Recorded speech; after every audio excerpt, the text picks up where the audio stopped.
Security laughed at the poor single dad. Huh? Keep walking before I call someone who can make it worse. They laughed as security blocked the poor single dad at the barricade. They saw worn boots, a tired child, and a man they thought didn't belong near power. But he didn't argue, panic, or beg.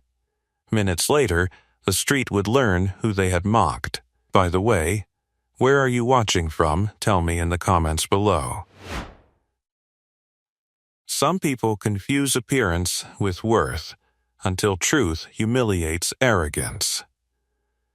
Before anyone saw the moment the president's motorcade stopped for the man security mocked, the truth was already standing in steel-toed boots, holding a little girl's hand like it was the only thing in the world that mattered. The guard at the outer barricade smirked like he'd been handed a joke. Behind him, polished SUVs rolled into formation beside the Civic Plaza, black paint gleaming under the sun. Metal barriers cut the avenue into zones of importance. One side belonged to officials, cameras, and people wearing badges clipped to tailored jackets. The other belonged to workers, delivery vans, and anybody expected to stay invisible. The man in the faded jacket didn't look invisible to his daughter. She held his hand with both of hers, backpack hanging crooked over one shoulder, looking up at him as if his answer would settle the whole world. Elias Mercer squeezed her fingers once and kept his voice even. He was tired enough to feel it behind his eyes, but there was no anger in the way he stood, only a stillness that made the laughter around him feel cheap. The lunch pail in his free hand was dented. His boots were dusty. The patch on his maintenance jacket had frayed at one corner. None of it explained the posture that hadn't learned how to wilt. He looked past the barricade, not at the insult, but at the line of temporary fencing, the concrete planters, the route markers sprayed near the curb. His gaze moved with quiet precision, as if the street were a page he already knew how to read. Leela shifted closer to his side. Her face had gone small and careful, the way children's faces do when they understand something hurtful is happening and don't yet know where to put it. That was the part that hit him. Not the guard's contempt, not the snickers from two contract officers near the press lane. It was seeing his daughter learn, in real time, how quickly strangers measured human worth by a pair of worn sleeves. He bent slightly, enough to bring himself nearer to her eye level. The plaza smelled like hot concrete, engine exhaust, and roasted nuts from a cart pushed blocks away from the perimeter. Sirens muttered in the distance. Helicopter blades thudded faintly overhead. "You stay right by me," he said. She nodded. "I am." That studied him more than anything else. Elias had spent the last 3 years building a life out of smaller rooms, tighter budgets, and promises he never let himself break. Up before dawn. Work orders all day. Pickup after school. Cheap dinners that still felt warm because Leela laughed over them. The city had given him a maintenance route through the government plaza because nobody in power noticed who kept the pipes, lights, and service corridors working beneath marble buildings. That was fine with him. Places like this often revealed more from underneath than they ever did from the front entrance. A woman in a tailored navy coat crossed the inner lane, speaking into an earpiece while agents adjusted positions around her. Chief Miranda Kent moved like the whole plaza belonged to her, shoulders square, jaw set, every glance sharp enough to cut. She took one look at Elias, then at Leela, then at the maintenance badge clipped to his chest, and dismissed them both with the efficiency of someone used to deciding which lives mattered in less than a second. Elias said nothing. But something at the far edge of the route tightened inside him. A barrier foot near the eastern curb sat at the wrong angle. Not much. Barely noticeable. Yet it was enough to interrupt the clean geometry of the perimeter. Beside it, a utility cover showed fresh scoring around one bolt. New scrape marks. Recent. The hair at the back of his neck rose before his mind finished naming why. He inhaled once, slow and deep. Beneath the diesel fumes and city heat, another scent seemed to flicker in memory, sharp and metallic, dragged from a place in his past he kept buried for his daughter's sake. Then the distant sirens grew louder. The president's motorcade was coming, and the street in front of Elias suddenly felt less like a road than a fuse. The guard was still grinning when the first black SUV rolled into view at the far end of the avenue. Sirens echoed between the glass towers surrounding the plaza, bouncing off steel and marble until the whole street vibrated with authority. Engines growled in a low, synchronized rhythm that felt almost mechanical, like a moving wall of power advancing toward the barricade. Elias Mercer didn't move. Leela leaned closer to his side, her small hand still locked around his fingers. "That's the president, right?" she whispered. "Yeah," he said quietly. "Are we supposed to be this close?" "Not usually." The guard overheard and snorted. "Don't worry, kid," he said, leaning on the metal barrier. "Your dad's not getting any closer than this. Nobody without clearance crosses here." Another officer nearby laughed under his breath. Maintenance guys always think their badges work everywhere. Elias said nothing. His eyes stayed on the street. The motorcade grew larger with every passing second, sleek armored vehicles gliding forward with deliberate precision. Secret Service agents stepped into position along the inner lane, hands resting near jackets, scanning rooftops and crowd lines. But Elias wasn't looking at the vehicles. His gaze was locked on the curbside infrastructure. That crooked barrier foot again, the utility plate beside it. Something about the spacing was wrong. Not loud wrong, not dramatic, just off. 3 inches, maybe 4. He shifted his weight slightly. The movement made the guard glance at him. "What part of stay back don't you understand?" the officer said. "I'm staying back," Elias replied calmly. His voice carried no irritation, no challenge, just fact. Leela looked up at him again. "You're thinking," she said. He blinked once. "What makes you say that?" "You get that face?" He almost smiled. Before he could answer, a sharp voice cut through the plaza. Clear the outer lane, Miranda Kent stepped forward, heels clicking on the pavement with military crispness. Her dark hair was pulled into a tight knot, expression carved from impatience and authority. She looked at Elias the same way someone looks at a coffee stain on a clean table. Why is this man still standing here? The guard straightened. He says he works maintenance. Kent's gaze flicked to the badge on Elias's chest, then to the lunch pail, then to Lila.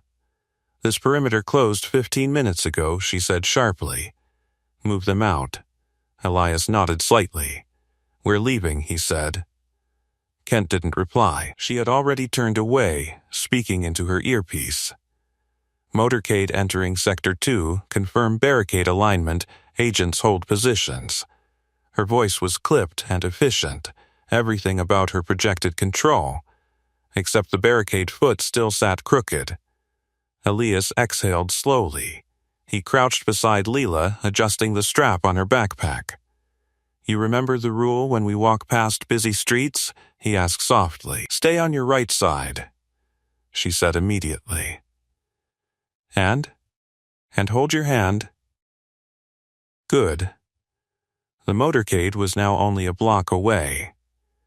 Sirens dropped in volume as the vehicles slowed, shifting from urgency to controlled glide. Something tightened deeper in Elias's chest. The utility plate again. Fresh scoring around 1 bolt. A faint vibration hummed through the concrete under his boots, not from the approaching engines, but from something else. He straightened slowly. The guard rolled his eyes. "Still here?" Elias didn't answer immediately. Instead, he stepped closer to the barricade, studying the base structure. The guard snapped upright. "Hey." "Back up." Elias pointed at the ground. "That barrier wasn't installed like that this morning," the officer scoffed. "You part of the security team now?" "No." "Then move." Elias hesitated only half a second. Something underneath that plate shifted recently. The guard barked a laugh. Yeah? Maybe the wind moved it, a second officer chuckled. Maintenance guy thinks he's an engineer. Leela tugged gently on Elias's sleeve. Dad. He squeezed her hand again. I know. Behind them, pedestrians gathered behind temporary fencing, phones raised, waiting to film the presidential convoy. Camera crews adjusted tripods. Reporters whispered countdowns. Nobody noticed the crooked barrier. Nobody except the man security had just laughed at. The lead Secret Service SUV rolled toward the plaza intersection. Suddenly, the vehicle braked. Not a gradual stop. A sharp halt. The entire motorcade froze behind it in a chain reaction of armored steel. Agents stepped forward instantly, scanning the street. Kent's head snapped toward the convoy. What's happening? She demanded. An agent spoke urgently into his wrist mic. Possible obstruction near the barrier grid. Kent turned toward the curb, toward the crooked foot, toward the exact spot Elias had been staring at for the last minute. The guard beside him frowned. What the hell? Elias's jaw tightened. That vibration again. Faint, precise, mechanical. Leela felt his hand tense. Dad? His voice dropped to a whisper. Sweetheart, step back behind me. The air in the plaza changed. Agents spread outward in controlled arcs. Radios crackled. The press line went silent. And for the first time since the laughter started, Miranda Kent looked directly at Elias Mercer. If you're enjoying this story so far, make sure you subscribe with the bell on, because moments like what's about to happen next are exactly why these stories matter. Across the barricade, an agent crouched near the utility plate. He leaned closer, then froze. Command, he said into his mic. His voice had lost all casual tone. We may have a device. The plaza erupted into motion. Agents shouted commands. People were pushed back. Engines cut. And Elias Mercer felt the cold, unmistakable certainty settle in his chest. He had seen this pattern before, many times, in places far louder and far darker than a quiet American plaza. He exhaled once. Then stepped toward the barricade again. The guard grabbed his arm. Where do you think you're going? Elias didn't raise his voice, but his eyes had changed. Toward the problem, he said quietly. The guard's grip tightened around Elias's arm. Toward the problem? The officer repeated, You're not going anywhere near that. Across the barricade, agents were already forming a wider perimeter. Radios crackled with clipped urgency. The lead SUV's engine idled like a restless animal, while the rest of the motorcade sat frozen behind it in a line of silent armored steel. Leela pressed closer to Elias's side. What's happening? She asked softly. He kept his voice steady. Just stay behind me. Kent strode toward the barrier, heels striking the pavement in sharp beats. Her eyes locked onto the crouching agent near the utility plate. Report. The agent didn't look up. There's wiring under the plate, looks like an improvised device. We're pulling the convoy back. Kent swore under her breath. How did something like that get past the sweep? No one answered. Another agent waved the press line farther back. Reporters stumbled behind their barricade, cameras shaking as they tried to capture the sudden chaos. The guard beside Elias finally released his arm. You heard them, he said. Everyone moves back, but Elias didn't step away. His gaze remained fixed on the curbside, the crooked barrier foot, the scored bolt, the plate. And the way the agent hovering above it wasn't touching anything, just staring. Because he didn't know what he was looking at. Elias exhaled slowly. A faint hum vibrated through the concrete again. There it was, subtle, precise, mechanical timing. His stomach tightened with recognition. Sir, the guard snapped, move. Elias turned slightly toward him. That device isn't armed the way you think. The officer blinked. Excuse me? Kent heard it too. Her head turned sharply. What did you just say? Elias didn't raise his voice.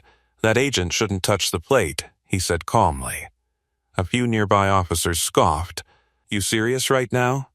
One muttered. Kent stepped closer to the barricade. And how exactly would you know that? Elias hesitated for half a second. Not because he doubted himself, but because speaking meant reopening a door he'd spent years closing. Behind him, Lila's small hand tugged his sleeve again. Dad. He looked down at her. The fear in her eyes was quiet but unmistakable. That decided it. He crouched in front of her. Remember the rule when things get loud? He asked. She nodded. You stay right here and listen to the officers. Okay, he stood again. Kent was watching him now with open irritation. You have 5 seconds to step away from this barricade, she said coldly. Elias gestured toward the plate.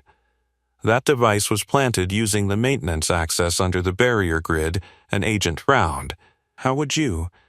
It's not pressure-triggered, Elias continued calmly, and it's not a timer. Kent crossed her arms. Oh, this should be good, the guard next to him snorted.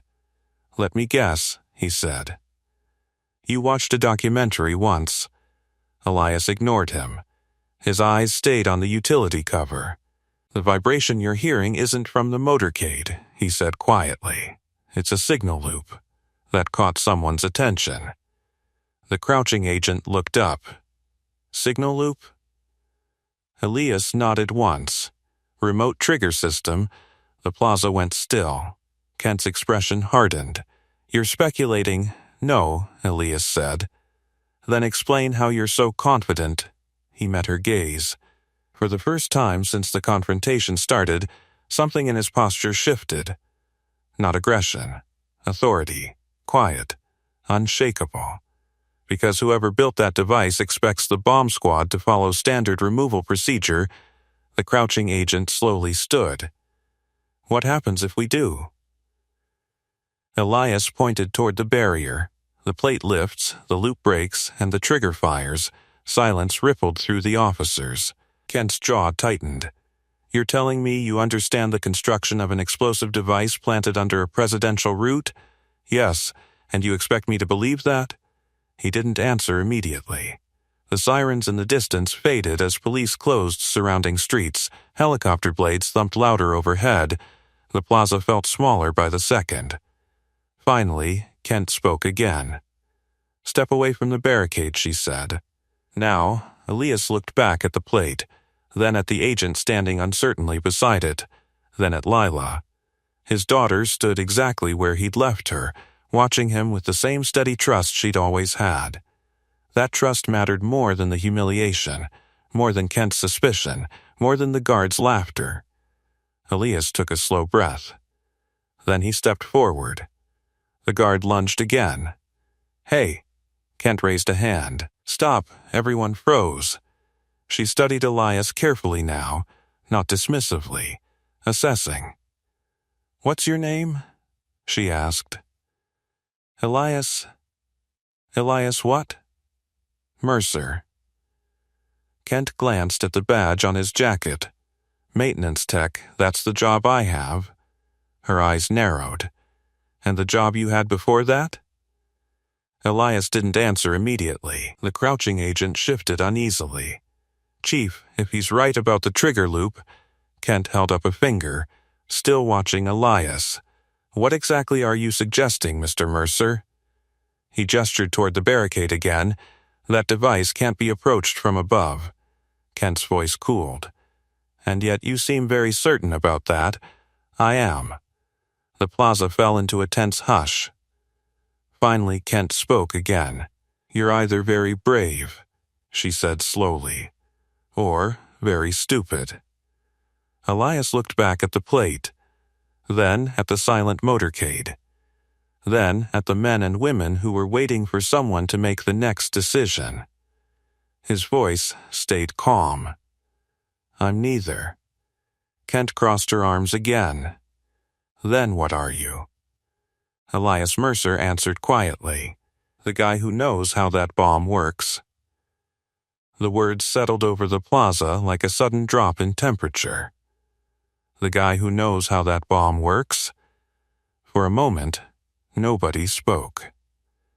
The helicopters thudded overhead, stirring dust along the barricades.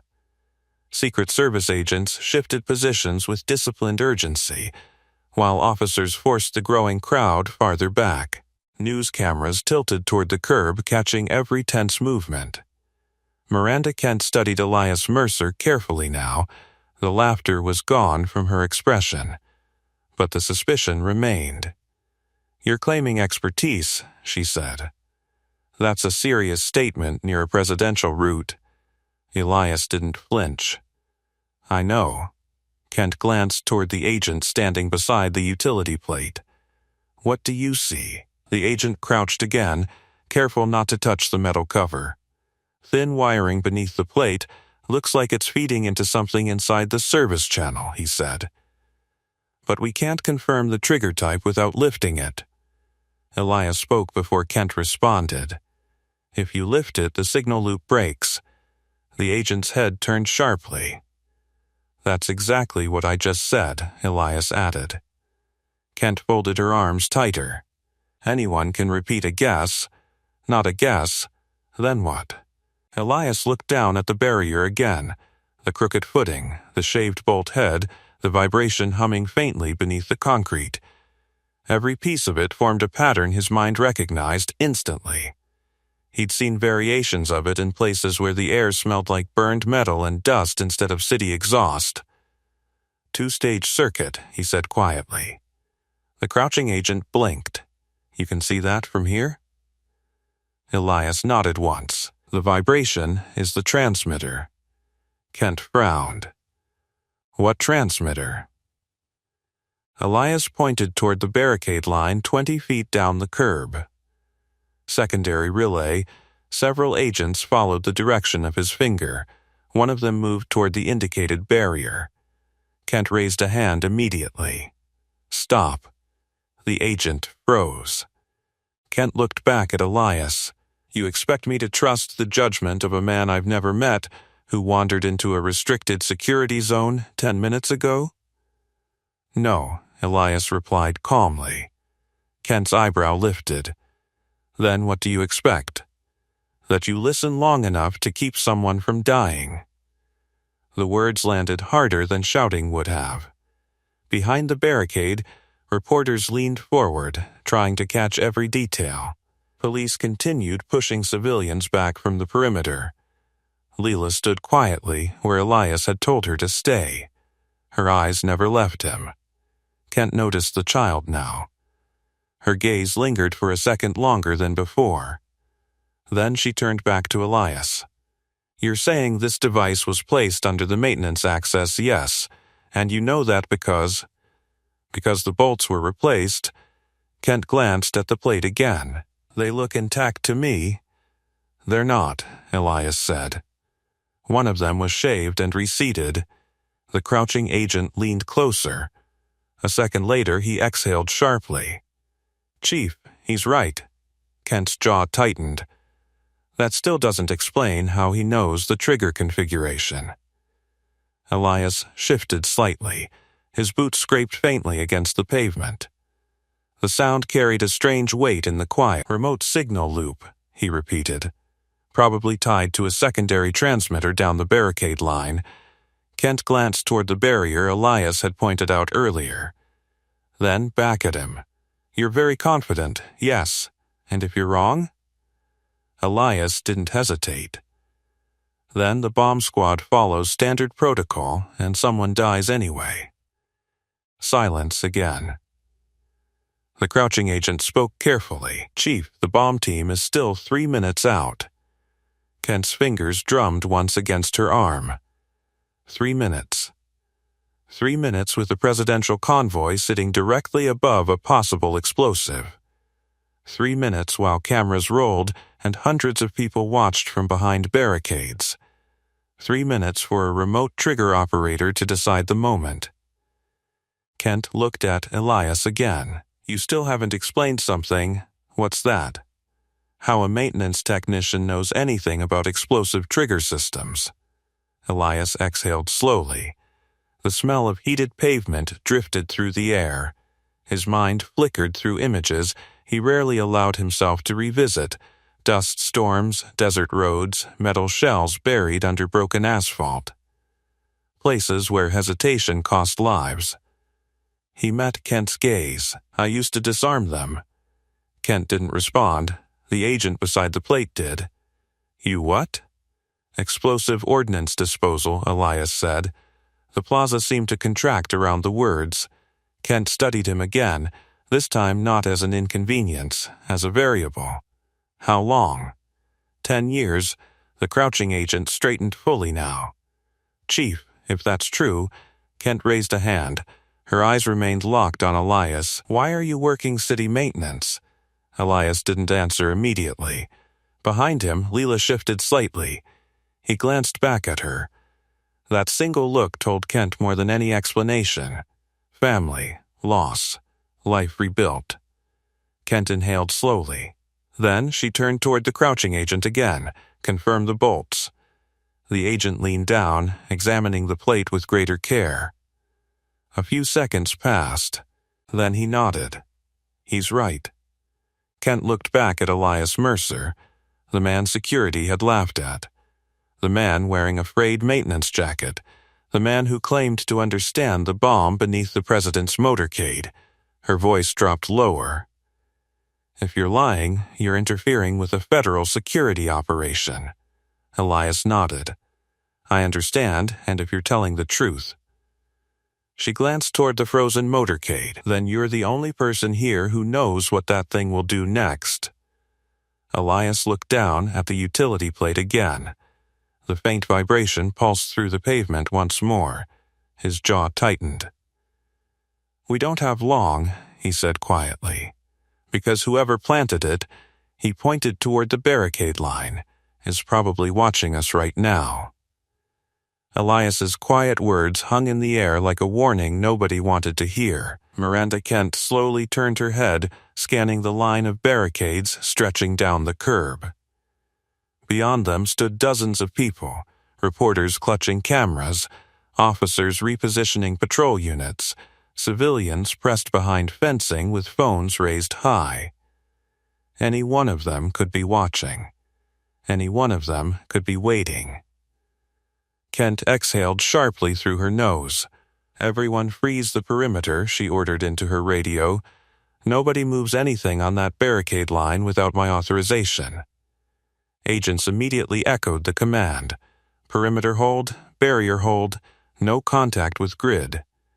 The crouching agent stepped away from the utility plate carefully, hands lifted slightly as if the pavement itself might bite. Elias kept his eyes on the metal cover. The vibration came again. Subtle. Regular. Like a distant heartbeat buried in concrete. He'd heard that rhythm before. A transmitter loop designed to confirm the device was still armed, meaning the operator was still listening. Kent folded her arms. "You said a secondary relay might be along the barricade line." "Yes." "Where?" Elias pointed 20 feet down the curb again, toward a barrier post sitting slightly farther from the others. "That one." Several agents followed his line of sight. One of them spoke quietly. "It does look slightly offset." Kent's gaze narrowed. "Offset doesn't mean explosive." "No," Elias agreed. "But that's where I'd hide the receiver." Kent studied the barrier again. "And you'd know that because—" Elias didn't answer immediately. The air smelled faintly of overheated engines now. Somewhere behind the motorcade, an officer shouted instructions to reposition a patrol unit. He finally said, "Because it's the safest place." Kent frowned. Safest for who? For the person triggering it, the crouching agent looked back toward the barricade Elias had indicated. "If he's right about the relay—" Kent cut him off. "We don't know that yet." Elias's voice stayed calm. "You don't need to move it." Kent turned back toward him. "Then how do we confirm?" He pointed to the base of the barrier. "Look for a micro antenna." The agent blinked. "A what?" "Small receiver node," Elias said. Usually no bigger than a pen tip, Kent's eyes flicked toward the barricade again. Agent Morales, "Yes, Chief," approached slowly. Morales nodded and began moving down the curb. Each step seemed louder than the last. The entire plaza watched. News cameras zoomed in. Civilians held their breath. Leela's fingers curled around the strap of her backpack as she stared at her father. Morales knelt beside the barrier. He leaned closer. Silence stretched across the street. Then he spoke quietly into his mic. "Chief." Kent's voice sharpened. "What do you see?" Morales angled his flashlight toward the base of the metal post. "There's something here." Kent stepped forward. "What kind of something?"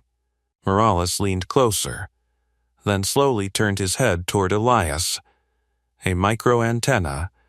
The plaza erupted into murmurs. Kent stared at the barrier, then at Elias, then back at the device beneath the utility plate. For the first time since the crisis began, doubt cracked her certainty. "You identified both components from 30 feet away," she said.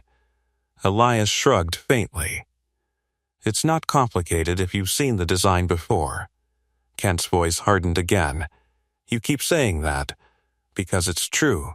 Morales stood slowly.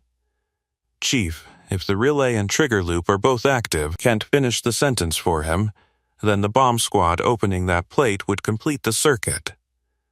Morales nodded grimly. "Yes." A heavy silence fell again. The motorcade sat frozen behind them. Secret Service agents shifted positions nervously. Somewhere a helicopter banked overhead, its blades chopping the air into heavy waves. Kent's gaze returned to Elias. "You're telling me the entire presidential route is sitting over a device that can't be disarmed by standard protocol?" "Yes, and you figured that out in under 2 minutes, yes." Kent studied him carefully.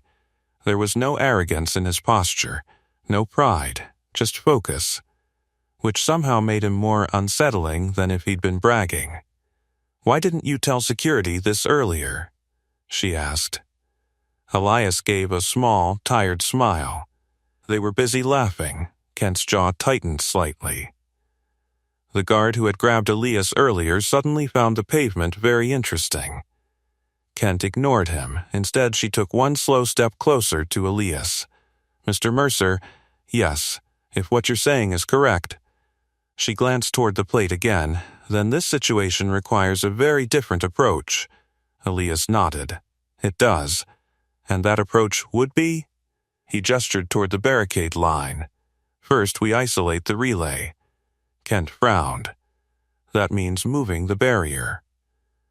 "Not removing it." Morales looked uneasy. "That still risks triggering the signal loop." Elias shook his head. "Not if you interrupt the transmission first." Kent crossed her arms again. "And how exactly do you propose doing that?" Elias lifted his dented lunch pail slightly. Kent blinked. "You're joking." "No, you're telling me the solution to a presidential explosive threat is inside a maintenance lunchbox?" Elias didn't answer immediately. Instead, he unclipped the worn metal latch. The lid opened with a soft metallic click. Inside were tools, simple ones, wrenches, a voltage tester, coiled wire. Kent stared. "You expect me to believe you can neutralize a bomb with plumbing tools?" Elias closed the lid halfway again.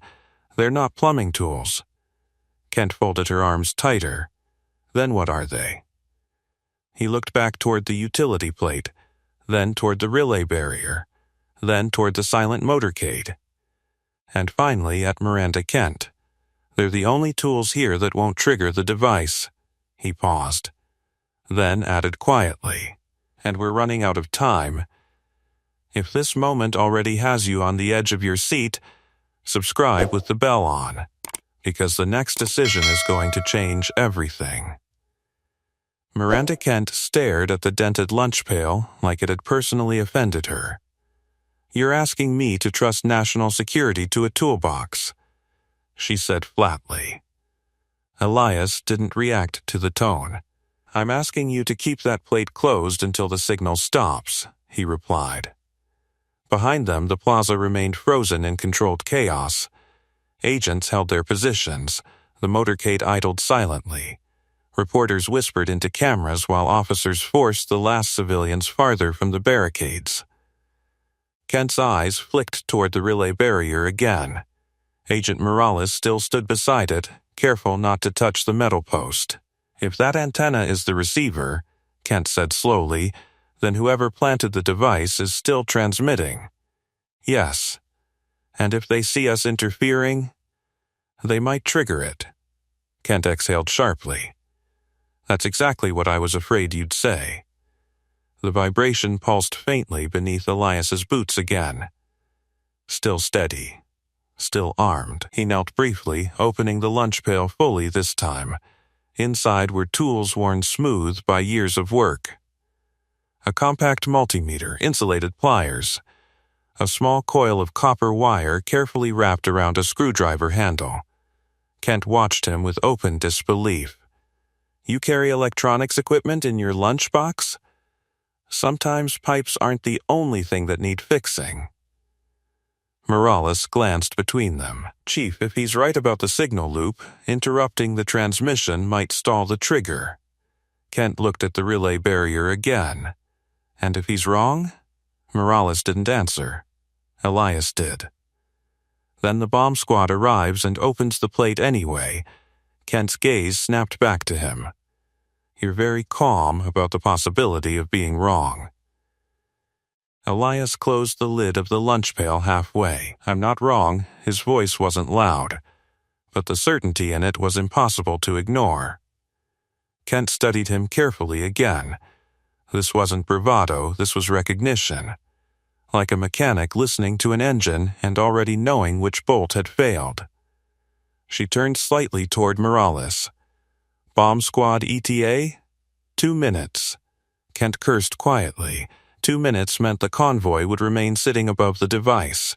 2 minutes meant the trigger operator had time to panic. Or decide.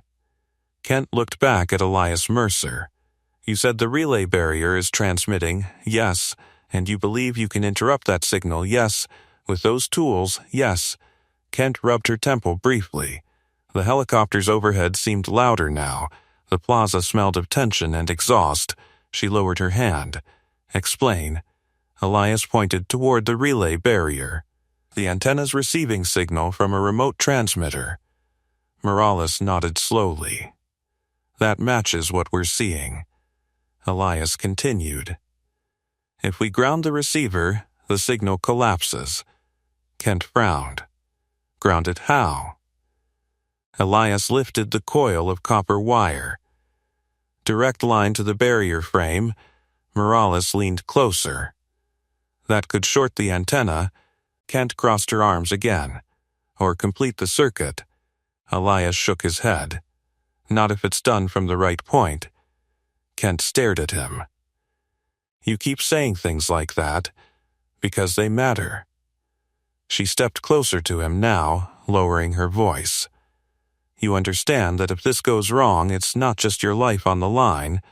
Elias glanced briefly toward the motorcade. He knew exactly who sat inside one of those armored vehicles. He also knew the dozens of agents surrounding it, and the hundreds of civilians still within blast radius. Yes, he said quietly. Kent studied his face. No fear, no hesitation, just focus, and something else she couldn't quite name. Responsibility. Finally, she looked toward Morales again. What's the alternative? Morales swallowed. Bomb squad protocol would require lifting the plate. Kent closed her eyes for a second. Exactly what Mercer warned against. She opened them again. Agent Morales, yes, Chief. You will not touch that relay barrier unless instructed, yes, Chief. Kent turned back to Elias. You get 30 seconds. Morales blinked. Chief, 30 seconds, Kent repeated. The plaza seemed to tighten around the decision. Elias nodded once. That's enough. He picked up the lunch pail and stepped toward the barricade. The guard who had mocked him earlier instinctively moved aside. This time, no one laughed. Leela watched him go with wide eyes. Dad. Elias glanced back at her. Stay with the officers, he said gently. She nodded. He turned back toward the relay barrier. Morales stepped aside as Elias approached. The antenna was barely visible at the base of the metal post, a tiny silver pin no larger than a grain of rice. Elias crouched slowly, every movement deliberate, careful. Kent watched from 3 steps away. How long? She asked quietly. 10 seconds, the vibration under the pavement pulsed again. Stronger this time. Elias slid the copper wire from the screwdriver handle. One end touched the barrier frame. The other hovered near the antenna node. Morales whispered under his breath, "Please let this work." Kent didn't speak. The plaza had fallen into absolute silence. Even the reporters stopped talking. Elias steadied his hand. The copper wire brushed the antenna tip. For half a second, nothing happened. Then, the vibration under the pavement stopped. Completely. Elias exhaled slowly. Morales stared at the ground. Signals gone. Kent blinked. "You're certain?" Morales checked his scanner again. No transmission. Elias stood. "That buys us time." Kent looked toward the utility plate. The device beneath it was now silent, dormant, not safe, but no longer connected. She turned back to Elias Mercer, the maintenance worker security had laughed at, the man who had just disabled a remote trigger using tools from his lunchbox. Kent spoke quietly. "Who exactly are you?" Elias didn't answer her question immediately. The sudden silence beneath the pavement had changed the atmosphere of the entire plaza. For the first time since the motorcade stopped, the faint vibration was gone. The ground felt still underfoot, as if the street itself had taken a breath. Agent Morales continued staring at his scanner. "No signal," he repeated quietly. "Receiver's dead." Miranda Kent kept her eyes on Elias. "Who exactly are you?" she asked again. He wiped his hands on a rag pulled from his jacket pocket. The gesture looked ordinary, something a maintenance worker might do after tightening a pipe valve. But the steadiness in his movements told a different story. "Someone who used to deal with problems like this," he said. Kent folded her arms. "That's not an answer. It's the one I've got." Morales glanced between them. "Chief, if the relay's grounded, the trigger can't fire remotely anymore." Kent nodded once. "Which means the device underneath that plate is now isolated."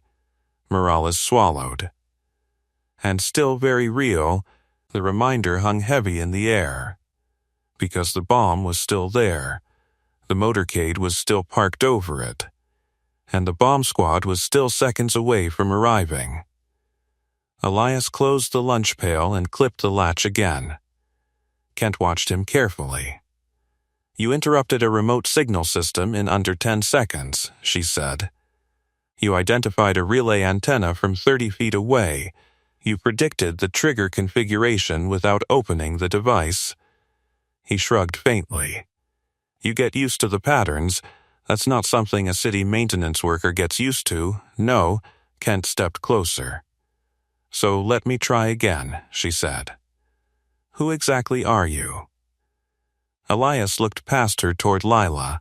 His daughter was standing beside 2 officers now, clutching the straps of her backpack, eyes locked on him with quiet trust. He sighed softly. "I used to be Army-O'd." Morales blinked. "Explosive ordnance disposal?" Elias nodded. Kent's expression sharpened. "For how long?" 10 years. Morales let out a low whistle. "That explains the signal loop." Kent ignored the comment. "Rank?" "Staff sergeant." "You retired?" "Eventually." Kent tilted her head slightly. "That's an interesting word choice." Elias didn't elaborate. A convoy of white bomb squad vans screeched to a halt at the far end of the plaza. Technicians jumped out immediately, pulling equipment cases from the rear doors. Kent glanced toward them. "They're here," Morales spoke quietly. Chief, if Mercer's assessment is correct, we can't follow standard protocol. Kent nodded once. I'm aware. The bomb squad leader approached quickly, helmet tucked under one arm. Chief Kent, he said, we've got a possible device under the utility plate? Kent gestured toward the ground. That's correct. The technician looked down. Remote trigger? Elias answered before Kent could. Was remote? The technician frowned. Was? Elias lifted the lunch pail slightly. Receivers grounded.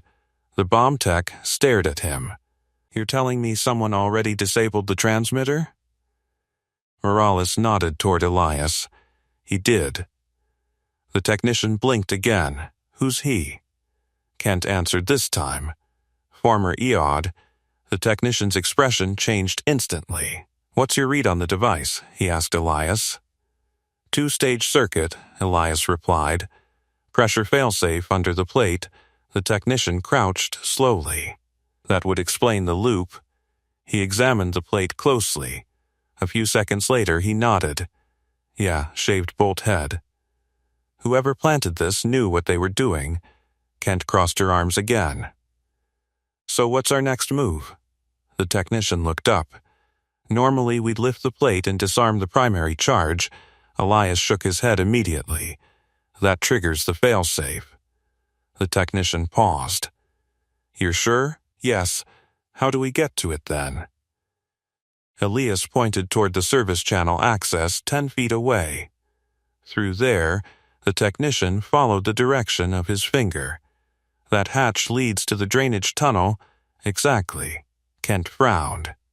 You're suggesting we access the device from underneath the street? Yes, the technician nodded slowly. That would bypass the pressure trigger. Kent looked between the two men. So the solution is crawling into a drainage tunnel under the presidential route. Elias met her gaze. That's the safest approach. Kent didn't like the answer. It felt too fragile, too dependent on a stranger. But every piece of evidence so far said he was right. Morales spoke quietly. Chief, if we follow his plan, the bomb squad can approach the device without touching the plate. Kent glanced toward the silent motorcade again, armored vehicles filled with agents and the president himself, all waiting on the decision she made next. She looked back at Elias Mercer. You're volunteering for this, aren't you? He didn't hesitate. Yes. Kent's eyes narrowed. You're not on the bomb squad, no. You're not on my security team, no. And yet you want to crawl into a drainage tunnel under a presidential motorcade to disarm a bomb. Elias shrugged slightly. I've done worse places. Morales looked impressed. The bomb technician looked relieved. Kent looked unconvinced. Why? She asked. Elias glanced toward Lila again. His voice softened slightly. Because my daughter's standing 50 feet away, the answer hit harder than any technical explanation. Kent followed his gaze, the small girl watching from behind the barricade, waiting for her father to finish fixing whatever danger adults had allowed to appear. Kent exhaled slowly, then she made her decision. Fine, she said. The bomb technician blinked. Chief? Kent pointed toward the drainage hatch. Open it. Then she looked back at Elias. You're not going alone. He nodded. That's fair. Kent gestured toward Morales. You're with him. Morales swallowed. Yes, Chief. Kent stepped aside as officers moved to pry open the service hatch. The metal cover screeched as it lifted. Darkness yawned beneath the street. Elias picked up his lunch pail again. Behind him, Leela whispered quietly. Dad. He glanced back. Her voice trembled just a little. Be careful, he gave her a small smile. Always am.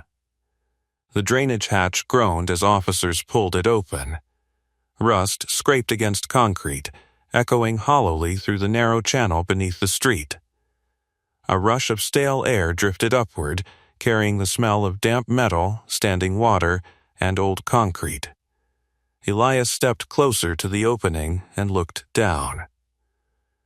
A narrow ladder descended into darkness. Faint light from the plaza spilled into the tunnel below, revealing a shallow channel where water trickled slowly along one side. Agent Morales stood beside him, adjusting the strap of his tactical vest. "I've crawled through worse places," Morales muttered, peering down the shaft. Elias nodded. "Same." Behind them, Miranda Kent supervised the perimeter with sharp efficiency. "Motorcade stays locked," she ordered into her radio. "Nobody approaches the barrier line unless I say so."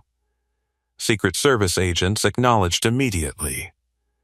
Across the plaza, cameras continued recording.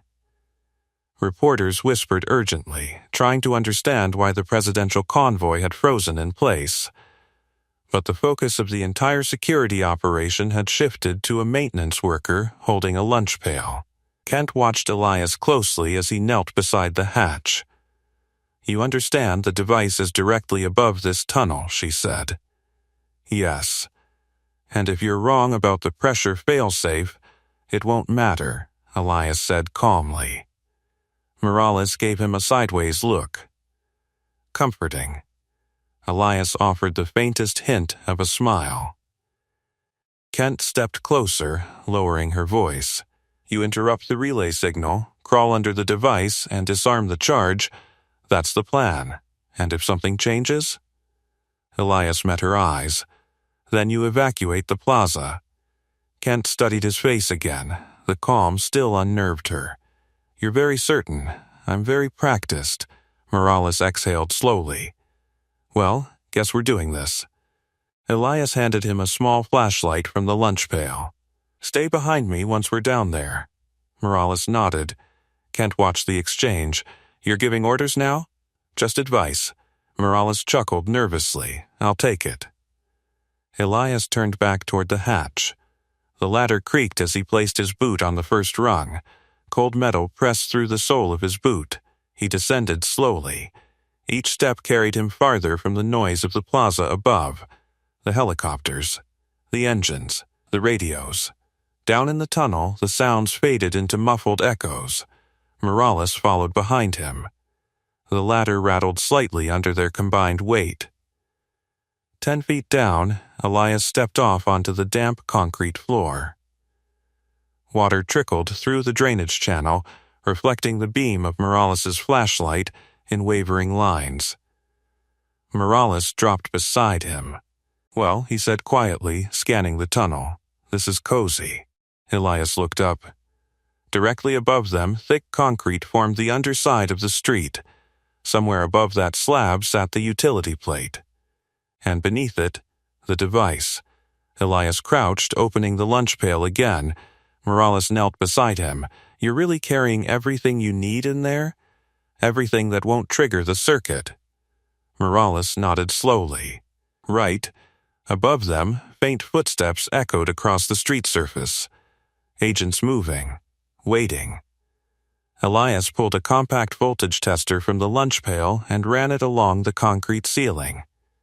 A faint beep responded. "There," he said quietly. Morales aimed the flashlight.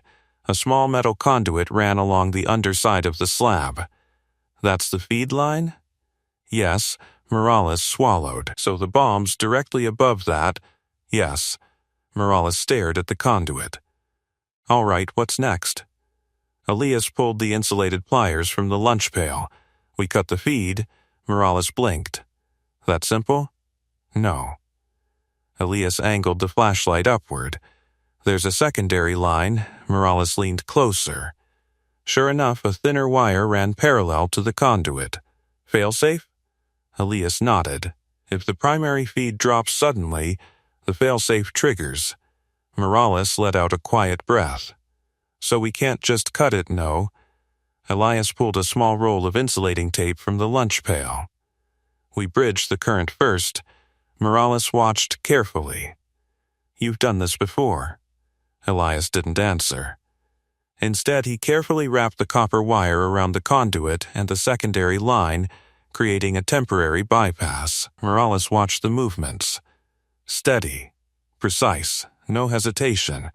"How many of these did you disarm overseas?" Morales asked quietly. Elias paused, then said, "Enough." Morales nodded. The tunnel grew quiet again except for the trickle of water. Above them, the entire plaza waited. Elias tightened the last loop of copper wire. "Okay," he said. Morales held the flashlight steady. "What now?" Elias lifted the insulated pliers. "Now we cut the feed." Morales swallowed. "You're awfully calm for someone about to snip a bomb wire." Elias glanced at him briefly. "I'm calm because I've already seen the worst version of this."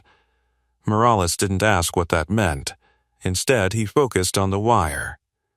Elias positioned the pliers carefully. The metal jaws closed around the conduit. For a moment, the tunnel felt impossibly quiet. Then, snap. The wire severed cleanly. Morales held his breath. Nothing happened. The voltage tester beeped once, then went silent. Elias exhaled slowly. Primary charge disabled. Morales blinked. "That's it?" "Almost." Morales frowned. "Almost?" Elias pointed upward again. "There's still the secondary detonator." Morales groaned softly. "Of course there is." Above them, faint footsteps echoed again. Miranda Kent and the entire security team were waiting for confirmation. Morales looked at Elias. "So what do we do about that one?" Elias reached back into the lunch pail. "Same thing we do with every backup trigger." He pulled out a small precision screwdriver. Then looked up at the concrete ceiling again. "We make sure it never gets the chance to fire." The flashlight beam trembled slightly in Morales's hand as he held it against the concrete ceiling. "Secondary detonator," he repeated quietly. "Please tell me that's the last surprise." Elias didn't answer immediately. He crouched lower beneath the conduit, studying the narrow line of wiring running across the slab. The secondary line was thinner, tucked almost invisibly beside the reinforced cable channel. Someone had built this carefully. Not rushed, not sloppy, precise. Whoever planted this knew what they were doing, Morales whispered. "Yes," Elias said. Morales swallowed. "That's not comforting." Elias slid the precision screwdriver between the wire clamps holding the secondary line against the conduit. The metal scraped softly, echoing down the damp tunnel. Above them, faint vibrations carried through the concrete, footsteps shifting across the plaza, agents moving, radios murmuring, the entire presidential motorcade waiting on what happened beneath the street. Morales lowered his voice. "So this backup detonator," Elias kept working. "It fires if the pressure trigger fails." Morales grimaced. "Meaning if someone lifts that plate?" "Yes." Morales nodded slowly, "which the bomb squad would have done." "Yes," meaning the entire motorcade would have. He didn't finish the sentence. Elias finally loosened the first clamp. The wire shifted slightly. Morales held the flashlight steadier. "Okay, so how do we shut this one down?" Elias pointed upward with the screwdriver. "See that microcapsule?" Morales leaned closer. A tiny metal cylinder sat embedded near the conduit joint. "Yeah, that's the detonator." Morales stared at it. "That thing's the size of a pencil eraser, it's enough." Morales exhaled slowly. "Of course it is." Elias reached into the lunch pail again and pulled out a pair of thin insulated tweezers. Morales blinked. "You just carry those around?" "Sometimes." Morales chuckled nervously. "Maintenance work must be very interesting." Elias ignored the comment. Instead, he angled the tweezers upward carefully. "Hold the light steady." Morales nodded. "Got it." The tunnel felt impossibly still. Even the water trickling through the channel seemed quieter now. Elias slid the tweezers beneath the capsule housing. The metal clicked softly. Morales whispered, "That doesn't look safe." "It isn't. Fantastic." Elias steadied his breathing. Years of training resurfaced in muscle memory, slow hands, measured pressure, absolute focus. Above them, a helicopter thudded across the sky. The vibration hummed faintly through the concrete. Morales froze. Did that affect anything? No. Good. Elias adjusted the angle of the tweezers again. Almost there, Morales swallowed. Tell me before you pull it. Elias gave a small nod. Okay. A few seconds passed. Then, there, the capsule shifted free. Morales held his breath. Nothing exploded. No vibration. No shockwave. Just silence. Elias lowered the tweezers slowly. The tiny detonator rested between the metal tips. Morales stared at it. That little thing almost took out a presidential motorcade. Elias placed it carefully inside the lunch pail. Almost. Morales exhaled a long breath. So, that's it? Elias checked the wiring one more time. The conduit hung severed, the secondary line disconnected, the detonator removed. Yes, he said. Morales leaned back against the tunnel wall, letting out a shaky laugh. Unbelievable. Elias closed the lunch pail. Let's tell them. Morales grabbed his radio. Chief Kent, he said, voice steadying now. This is Morales. Above them, the response crackled instantly.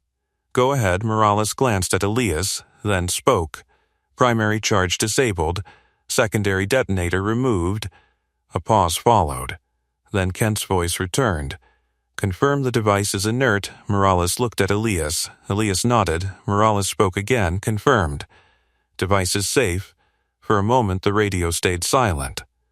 Then Kent's voice returned again. Understood. Even through the static, Morales could hear the relief. He looked at Elias. You just saved a president. Elias shrugged slightly. Saved everyone standing above us. Morales grinned. Fair point. He turned toward the ladder. Let's go tell them the street's not going to explode today. Elias picked up the lunch pail again. They climbed the ladder slowly. Each step carried them back toward daylight. Back toward the waiting agents. Back toward Miranda Kent. Back toward the plaza where security had laughed at a poor single dad not 20 minutes earlier. Morales pushed the hatch open. Sunlight poured into the tunnel. Agents crowded the opening immediately.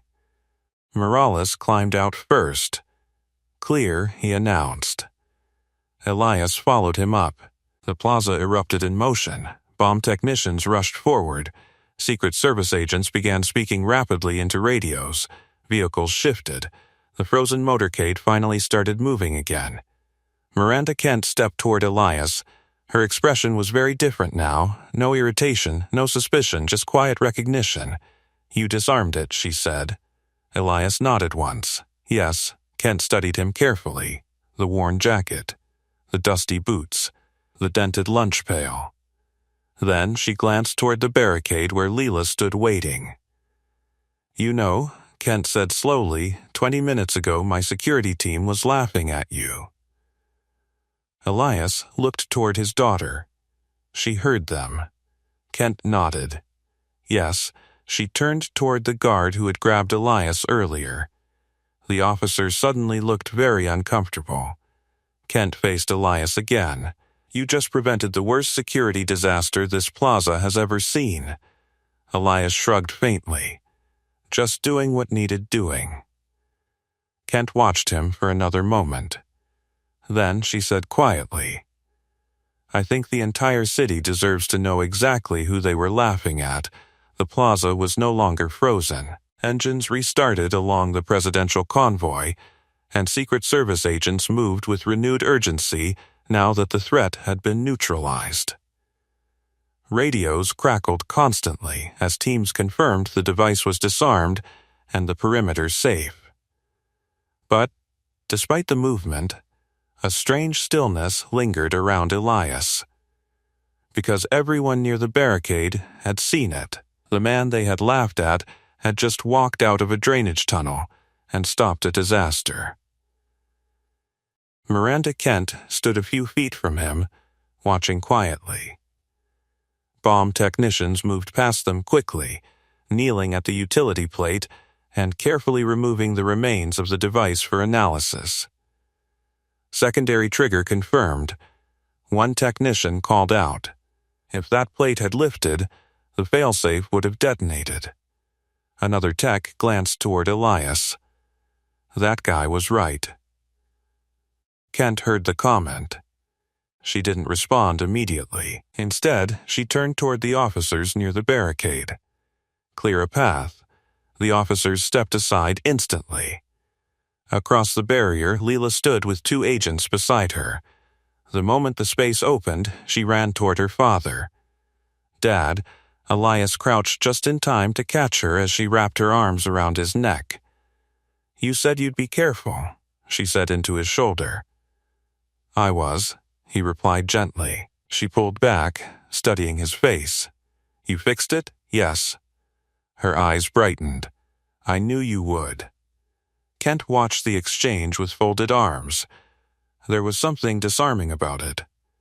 The same man who had crawled under a presidential motorcade to disarm a bomb was now kneeling in the street, letting a child hug him like the whole event had been routine. Morales walked over, still shaking his head in disbelief. "You realize what just happened, right?" he said. Elias shrugged. "We stopped a bomb." Morales laughed softly. "Yeah, that's one way to put it." Kent stepped closer. "Mr. Mercer." Elias stood again, Leela still holding his hand. "Yes?" Kent glanced briefly at the moving motorcade. The lead vehicles had begun rolling again, inching forward under tight escort. Agents signaled the all clear as the convoy slowly resumed its route through the plaza. "You just prevented an attack on the president," Kent said. Elias shook his head slightly. "On everyone here," Kent studied him. "You're not interested in recognition, are you?" "Not really." Morales chuckled. "That tracks." Kent turned toward the group of officers behind her. Several of them were the same guards who had laughed earlier. Their expressions now were very different, uneasy, ashamed. Kent spoke loud enough for them to hear. "This man warned you about the device before any of us realized the danger." No one spoke. Kent continued. "And instead of listening, you laughed." The silence deepened. The guard who had grabbed Elias earlier shifted awkwardly. Kent stepped closer to him. "What was it you said earlier?" she asked calmly. The guard swallowed. I don't remember." Kent's voice sharpened slightly. "I do." She turned back toward Elias. "You told him to move along because he was just maintenance." The guard looked at the pavement. Elias sighed softly. "It's fine." Kent shook her head. "No, it's not." She gestured toward the plaza. "Every person standing here right now is alive because the man you mocked knew something you didn't." The guard finally looked up. His voice was quiet. "Sir, I'm sorry." Elias met his eyes. The apology seemed genuine. "That's all right," Elias said. Kent studied him again. "You're very forgiving." Elias shrugged faintly. "I've been underestimated before." Morales laughed under his breath. "I bet." Across the plaza, reporters had begun shouting questions. Cameras pointed toward the barricade now. Word had already spread that a civilian had helped disable the device. Kent noticed the attention. "This situation is about to become very public," she said. Elias looked uncomfortable. "That's not necessary." Kent tilted her head.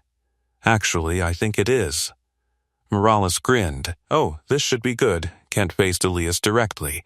"Your name is Elias Mercer, yes. Former Army Eid, yes. Single father." Elias glanced at Leela. "Yes." Kent nodded slowly. "Then people deserve to know who saved them today." Elias opened his mouth to respond.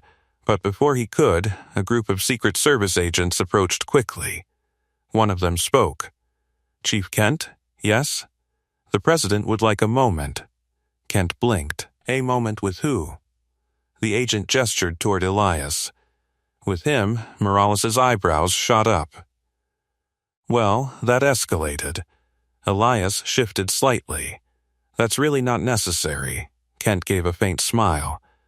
I'm afraid it might be. The lead vehicle of the motorcade had stopped again. An agent opened the rear door. Cameras flashed wildly across the plaza. Leela looked up at her father. Dad. Elias sighed quietly. Yes? Is the president really coming over here? He glanced toward the vehicle. Then, back at her. Looks like it. Morales chuckled softly. You might want to keep that lunchbox.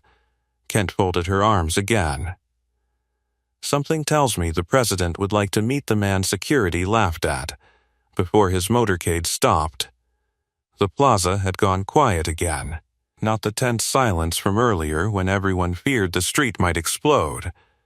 This was a different kind of quiet. The kind that spreads when hundreds of people suddenly realize they've just witnessed something extraordinary.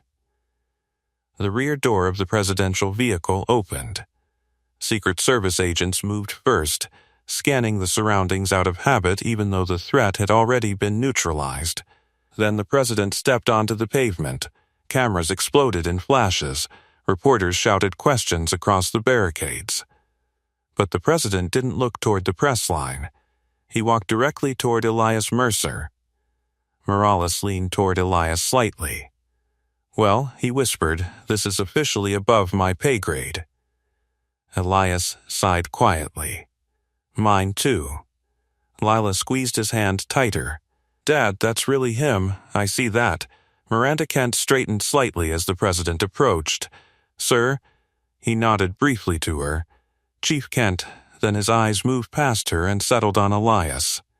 For a moment, the president simply looked at him, taking in the faded jacket, the dusty boots, the dented lunch pail still hanging from his hand. Finally, he spoke. You're Elias Mercer. Elias nodded once. Yes, sir. I'm told you disarmed the device under this street. With some help, the president smiled faintly. That's not what your bomb technicians just said. Morales shifted awkwardly behind Elias. They might have exaggerated a little, Elias said. The president shook his head. They didn't. He stepped closer. Do you know how many people were standing in this plaza today? Elias glanced briefly toward the crowd. Quite a few. More than 1,000. The president's voice was calm but heavy with meaning. My security team tells me the device placed here would have caused catastrophic casualties. Elias didn't answer. The president continued. And I'm told the only reason that didn't happen is because you noticed something nobody else did. Elias shrugged faintly. I've seen similar setups before. The president studied him carefully. Army odd, yes sir. How long did you serve? 10 years, and now you're working city maintenance. Elias looked toward Lila again. Life changes. The president followed his gaze.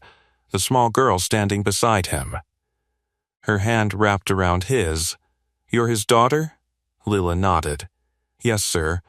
The president smiled warmly. You must be very proud of your father.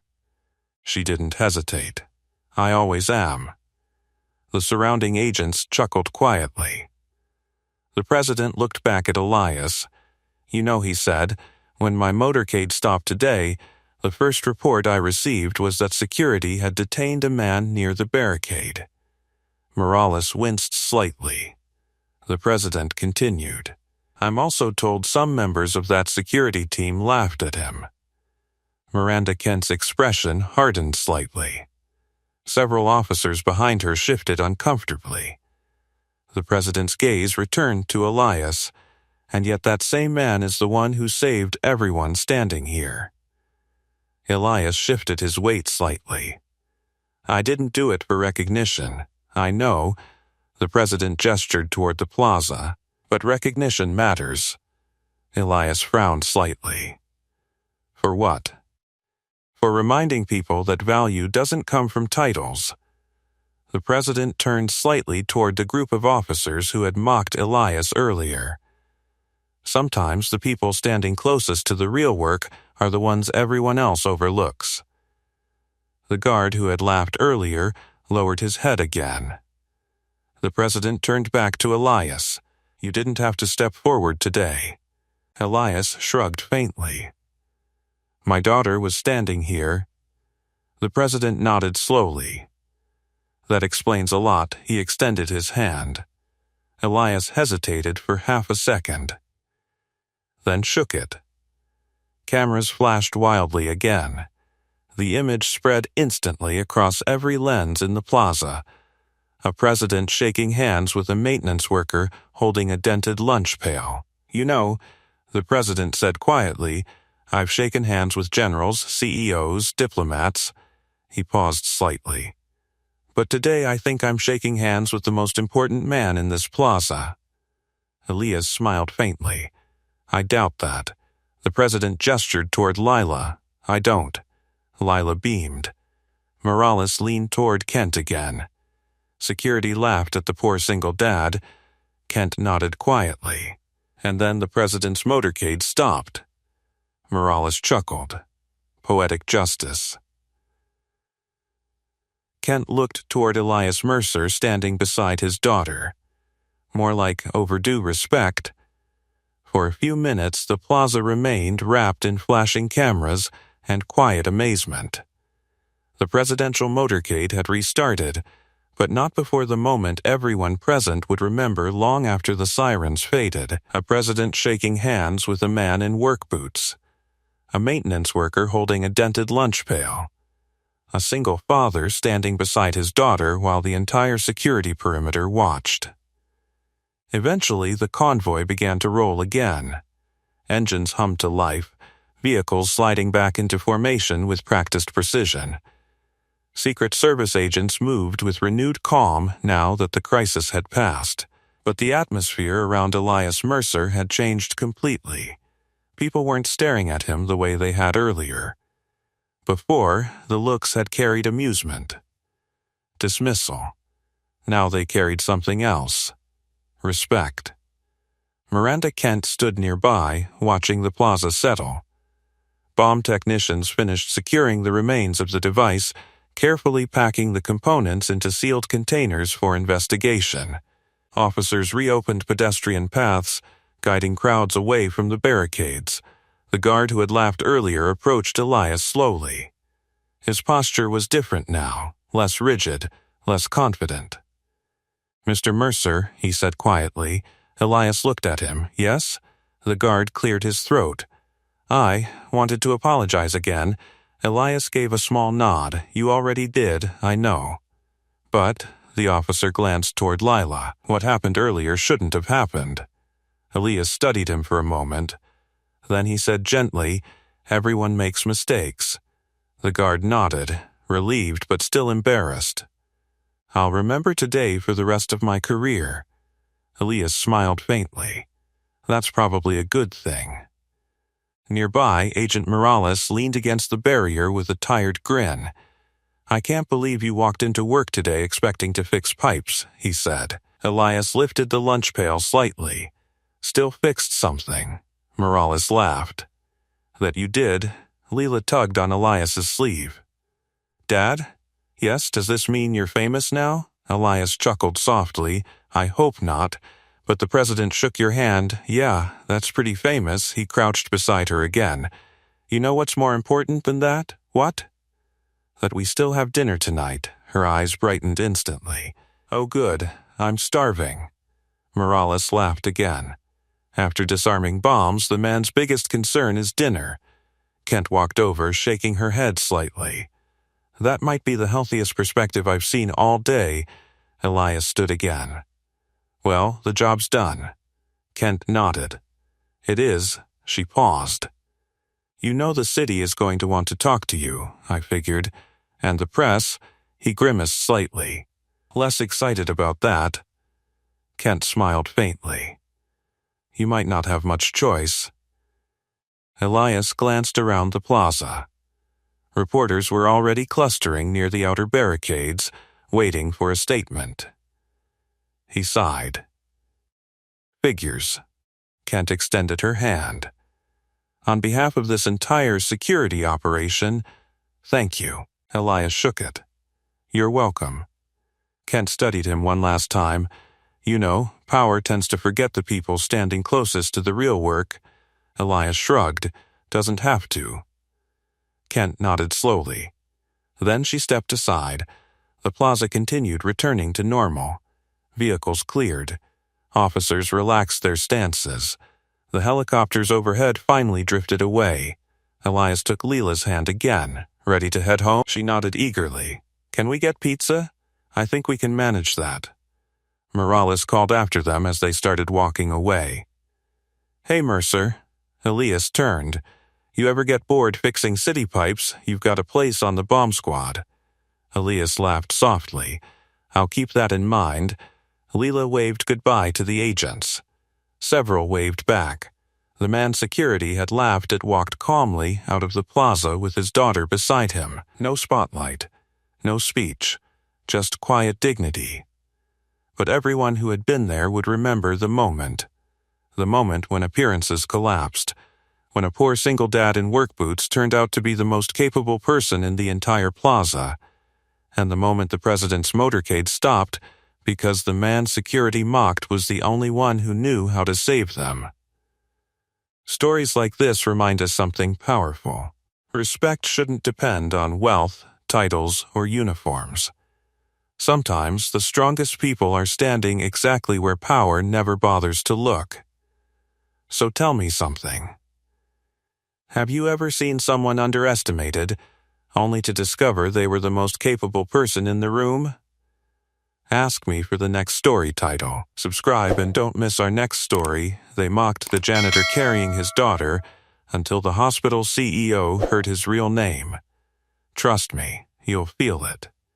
And tell me in the comments, what injustice should we tackle next?